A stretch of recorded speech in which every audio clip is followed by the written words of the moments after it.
Bienvenidos. Hoy nos metemos de lleno en la historia, Para rescatar una figura que, bueno, a menudo pasa un poco desapercibida, pero que tuvo un papel silencioso, pero decisivo. Eso es. Hablamos del Papa Benedicto II, el pontífice número 81. Su reinado fue visto y no visto, Apenas un año entre el 684 y el 685. Sí, poquísimo tiempo. Y para entender por qué ese año escaso fue tan importante, nos vamos a basar en unos fragmentos de un estudio sobre la sucesión apostólica. Ajá. Estos textos nos dan detalles de su vida, de su acción como papa y sobre todo del ambiente tan complejo, ¿no? Política y teológicamente que le tocó vivir. Vale, entonces nuestra misión aquí es, descubrir el impacto real de este pontificado tan corto. Queremos explorar cómo ayudó a asentar la paz doctrinal después de todas las movidas del siglo VII. Claro, las controversias, eso es. Pero sobre todo, cómo dio un paso de gigante, o eso parece, hacia la independencia espiritual del papado.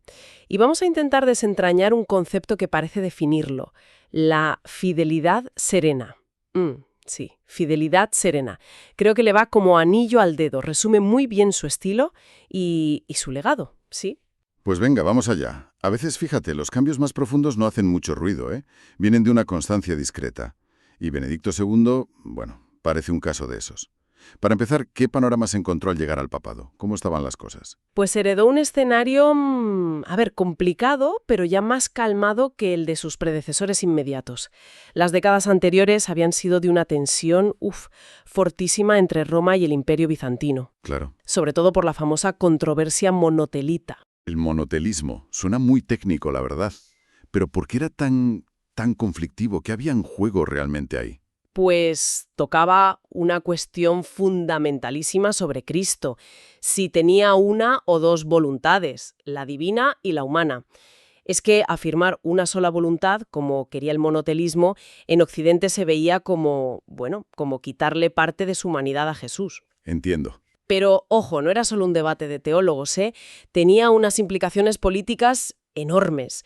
Afectaba a la unidad religiosa del imperio que el emperador quería mantener a toda costa, claro. Claro, la estabilidad. Exacto. Y tensaba muchísimo la relación entre el poder imperial en Constantinopla y la autoridad doctrinal del Papa en Roma. Había muchísimo en juego. Entendido. Y papas anteriores como Agatón y León II ya habían, digamos, capeado lo peor de esa tormenta doctrinal, ¿verdad? Porque el Tercer Concilio de Constantinopla, el del 680-681, había condenado el monotelismo. Exacto, sí. Ese concilio fue clave reafirmando la doctrina de las dos voluntades. Así que Benedicto II no llega tanto para luchar contra la herejía en sí, que ya estaba condenada. Ya estaba, digamos, zanjado el tema, doctrinalmente. Eso es. Llega más bien para consolidar esa victoria y asegurar la paz. Pero quedaba otro gran problema práctico, que estaba directamente relacionado con esa tensión política que comentábamos. El famoso tema de la confirmación imperial de los papas. Los textos que manejamos lo subrayan bastante. Dicen que era un auténtico quebradero de cabeza. Un problema enorme, sí. Imagínate, se eligía un papa en Roma por el clero y el pueblo. Pero luego había que esperar meses, a veces incluso más de un año. Un año, sí, a que llegara la confirmación oficial del emperador desde Constantinopla. Y mientras tanto, ¿qué pasaba? Pues que la sede papal estaba vacante. La Iglesia en Roma sin cabeza visible y operativa. Un vacío de poder peligrosísimo en tiempos tan complejos. O sea que, resumiendo, Benedicto II hereda una iglesia que doctrinalmente está en paz, ¿vale? Pero políticamente sigue muy, muy atada al poder imperial. La calma después de la tempestad, sí, pero una calma que dependía un poco del permiso del emperador, ¿no? Precisamente. Ese era el gran desafío que quedaba pendiente, afianzar la autonomía espiritual de la Iglesia frente al poder político. Y es justo aquí donde Benedicto II, a pesar de lo breve de su pontificado, va a dejar su huella más profunda. Vale, pero antes de meternos en eso, ¿qué sabemos de él como persona? Los documentos dicen que era romano, educado desde jovencito en Letrán, y creció en lo que se llamaba el clero lateranense, o sea, el círculo de clérigos directamente ligados a San Juan de Letrán, que es la catedral del Papa, el corazón, digamos, de la diócesis de Roma. Vale. Esto implica una formación muy sólida, sobre todo en liturgia, y un conocimiento muy profundo de la tradición romana. Las fuentes destacan su humildad, su amor por la oración, también su conocimiento de las escrituras. Cualidades que, vamos, seguro que influyeron en su forma de actuar como papa. Y esas cualidades, esa formación, ese carácter, ¿cómo se reflejaron luego en su pontificado, más allá de que fuera corto, claro? Pues mira, precisamente en la manera en que abordó ese gran reto que decíamos, el de la autonomía papal, ahí es donde se ve su habilidad. Las fuentes cuentan su gestión clave con el emperador Constantino IV, el Pogonato. ¿Y qué consiguió exactamente? Porque esto parece el nudo gordiano de su pontificado, ¿no? Pues consiguió del emperador un decreto trascendental.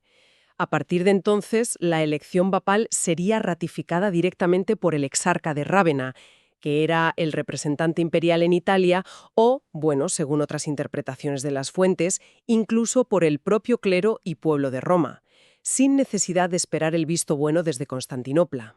A ver, a primera vista podría parecer simplemente un ajuste administrativo, ¿no? Algo para ser más eficientes y evitar esas vacantes tan largas. Claro, superficialmente sí, pero si rascas un poco, como hacen estos textos que estamos viendo, descubres que el significado es mucho, mucho más hondo. Tiene una carga teológica y eclesiológica, o sea, sobre cómo se entiende la Iglesia a sí misma, potentísima. ¿En qué sentido?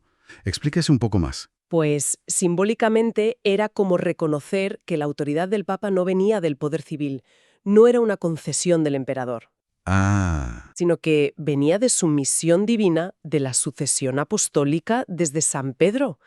Era una afirmación implícita, sí, pero rotunda de la naturaleza espiritual e independiente del papado. Una especie de bomba silenciosa, como decías antes, que activó Benedicto II. ostras, eso sí que es una declaración de principios potentísima sobre de dónde viene la autoridad en la Iglesia. No del poder terrenal, sino de lo espiritual. Esto sí que es un avance hacia la independencia, vamos. Un paso de gigante, totalmente. Y lo fascinante es cómo lo consiguió. Los documentos sugieren que lo hizo con muchísima prudencia y firmeza, pero sin buscar la confrontación directa. Ah, mira. No fue una ruptura violenta, ¿sabes?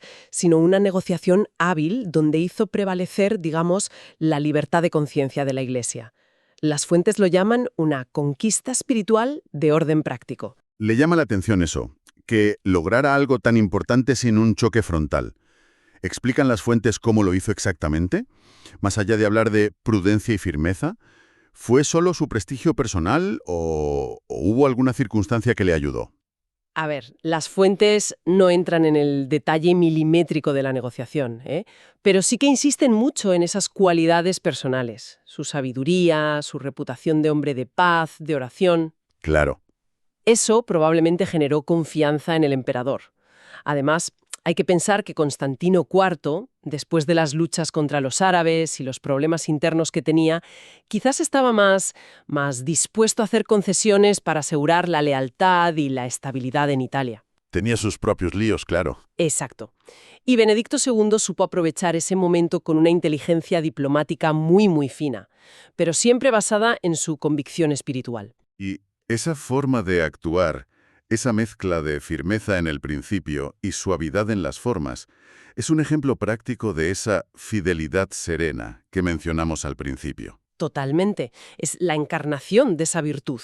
No necesito gestos grandilocuentes ni enfrentamientos dramáticos. Su fuerza está en la claridad de su objetivo, la libertad espiritual de la Iglesia y en la constancia serena para alcanzarlo.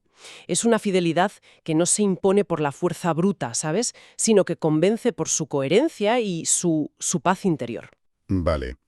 Y más allá de esta vivocación crucial, ¿cómo se manifestó esa fidelidad serena en otros aspectos de su liderazgo? Porque era un hombre de paz, sí, pero también de claridad doctrinal, ¿no? Absolutamente. Por un lado, la paz. Buscó mantener la comunión con las iglesias de Oriente, ahora que el tema monotelita estaba, bueno, doctrinalmente zanjado. Ratificó solemnemente las actas del Tercer Concilio de Constantinopla. Las envió a España, por ejemplo, para asegurar que se recibieran bien. Era un constructor de puentes, no de muros. Bien. Pero por otro lado, la claridad. Esa misma ratificación implicaba una firmeza doctrinal absoluta en la fe ortodoxa sobre las dos voluntades de Cristo. O sea, paz sí, pero siempre basada en la verdad compartida. Su enfoque entonces parece más de consolidar, ¿no? Más que de innovar radicalmente. Exacto. Su estilo pastoral fue sobrio, centrado en afianzar lo que ya estaba construido. No buscó reformas espectaculares ni se metió en nuevas polémicas. Su misión parecía ser cuidar el jardín que otros habían labrado y sembrado con tanto esfuerzo. Las fuentes usan una analogía muy gráfica. La del jardinero silencioso, ¿verdad? Me parece muy potente esa imagen. Sí, lo comparan con el trabajo silencioso del jardinero que cuida el terreno donde ya se ha sembrado, asegurando que la planta crezca fuerte y dé fruto. No es el que planta la semilla original, quizás, pero sin su cuidado constante, regar, quitar las malas hierbas, proteger, pues la cosecha se perdería. Es una labor humilde pero esencial. Y ese cuidado, esa labor callada, se extendió también a su espiritualidad personal y a la atención pastoral más concreta. Sin duda, era un hombre profundamente litúrgico, siguiendo la tradición de papas como Gregorio Magno. Le encantaba el canto sagrado, la solemnidad del culto. Las fuentes sugieren que veía la liturgia no como un simple ritual, ¿sabes?, Ajá. sino como una escuela de libertad espiritual, un espacio donde la fe se celebra y se vive en un orden, bello y significativo. Una libertad ordenada, que no es lo mismo que el caos. Además de la liturgia, parece que insistía mucho en la coherencia de vida del clero, ¿no? Muchísimo. Exhortó a los sacerdotes a la pureza de vida, a la dedicación pastoral. Para él, la ortodoxia, la fe correcta, no podía separarse de la ortopraxis, la vida correcta. Claro, tiene lógica. La fe tenía que encarnarse en acciones concretas. La unidad entre lo que se cree, lo que se celebra y lo que se vive era fundamental para él. Y esa encarnación de la fe no se quedaba solo en lo cultural o lo moral individual, sino que tenía una dimensión social muy marcada también. Efectivamente, los textos destacan su constante aunque discreta preocupación por los pobres, se dedicó a distribuir limosnas generosamente, a restaurar iglesias dañadas, que en esa época eran también centros de asistencia, no lo olvidemos. Cierto. Y a reforzar las estructuras caritativas de la Iglesia romana. Es la misma coherencia. La verdad de la fe se demuestra también en el servicio concreto al que lo necesita. Incluso esta caridad parece encajar en ese patrón de fidelidad serena. Constante, efectiva, pero sin buscar el aplauso. Todo esto nos lleva de vuelta al concepto central, fidelidad serena. Parece que esa es la clave para entender su figura y su pontificado, ¿no? Exactamente. Su virtud principal no fue el martirio, ni la lucha teológica directa, ni la reforma administrativa radical, aunque lograra ese cambio administrativo tan crucial. Fue la perseverancia. Una perseverancia tenaz y tranquila en mantener lo esencial. La pureza de la fe recibida, el buen orden dentro de la Iglesia y la comunión fraterna. Es un modelo de santidad un poco distinto al que quizás estamos más acostumbrados, ¿no? No la santidad del guerrero o del visionario que rompe moldes, sino la del custodio fiel. Las fuentes hablan precisamente de eso. La santidad de quien guarda, cuida y sostiene. Es la santidad de la continuidad responsable, del que se asegura de que el tesoro recibido se transmita intacto y, si es posible, fortalecido. Su serenidad no era pasividad, era una profunda fortaleza interior. Su prudencia no fue timidez, sino sabiduría práctica. Y la paz que caracterizó su breve papado se interpreta como un signo de madurez espiritual, no solo suya, sino de la propia Iglesia romana en ese momento. Es interesante esa idea de la madurez eclesial. Podríamos decir que con Benedicto II la Iglesia, al menos en Occidente, alcanza como una nueva etapa de autoconciencia. Yo creo que sí. Después de siglos defendiendo la doctrina frente a herejías, resistiendo las injerencias del poder imperial, con Benedicto II la Iglesia parece como respirar con una nueva libertad interior. La libertad que consigue del emperador es la manifestación externa de una convicción interna más profunda. La Iglesia sabe quién es, cuál es su fundamento. Cristo y los apóstoles, no el César. Claro. Y a quién debe obedecer en última instancia, que es a Dios. Por tanto, la autonomía que logró no es un fin en sí mismo, no es una simple independencia política y ya está. No, para nada. Es un medio para cumplir su misión espiritual. Las fuentes teológicas que se asocian a este periodo insisten mucho en que la verdadera libertad de la Iglesia no consiste en no depender de nadie en el mundo, Curioso. sino en depender exclusivamente del Espíritu Santo. La autonomía frente al poder temporal es, en el fondo, un testimonio de fe. Es una afirmación de que su autoridad y su vida vienen de lo alto. Benedicto II murió pronto, en mayo del 685. Pero dejó una iglesia, según dicen estos textos, en paz, unida internamente y respetada externamente. Su legado, construido en apenas un año, parece que fue muy sólido. Muy sólido y muy duradero. Consolidó esa idea fundamental de la autoridad espiritual de Roma como algo distinto y autónomo del poder político. Y este principio que él afianzó de manera práctica y simbólica va a ser absolutamente clave para todo el desarrollo posterior del papado y sus complejas relaciones con los poderes seculares a lo largo de la Edad Media y más allá. Hay también una reflexión teológica interesante que extraen las fuentes sobre la relación entre gracia y libertad, y cómo Benedicto II parece encarnar eso. Sí, establecen un paralelismo con la doctrina sobre Cristo. Dicen que, así como en Jesús se cree que la voluntad humana coopera libremente con la voluntad divina, Ajá. sin imponerse por la fuerza, buscando el consenso, respetando las estructuras.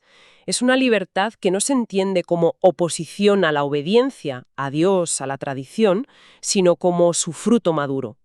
Y conectan esto con la idea de que la autoridad auténtica, a imagen de Cristo, es servicio que libera. Y la libertad auténtica, a imagen del Espíritu, es la que planifica el orden desde dentro, no la que lo destruye. Exacto.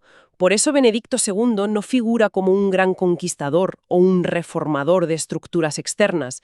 Las fuentes lo ven más bien como un reformador del espíritu, un constructor del reino interior. Alguien que, a través de su obediencia fiel y serena al espíritu, se convierte en testigo de la libertad que Dios ofrece. Bien, pues si intentamos resumir un poco la esencia de todo lo que hemos explorado, ¿qué nos llevamos de Benedicto II? Parece que su breve paso por el papado nos deja una lección potente sobre la eficacia de esa fidelidad serena, ¿no? Sin duda. Demostró que no siempre hacen falta grandes gestos o confrontaciones o revoluciones visibles para lograr cambios fundamentales. A veces, la constancia prudente, la firmeza tranquila en los principios y el cuidado silencioso de lo esencial pueden tener un impacto mucho más profundo y duradero. En su caso, nada menos que afirmar la libertad espiritual del papado frente al poder temporal. Entonces, las ideas clave para recordar serían la importancia crucial de la autonomía espiritual para que la Iglesia pueda cumplir su misión, la validez y la fuerza de un tipo de liderazgo y de santidad basado en la continuidad, el cuidado, el sostenimiento fiel. Eso es. Y esa madurez eclesial que aprende a equilibrar la libertad con la obediencia, la autoridad con el servicio.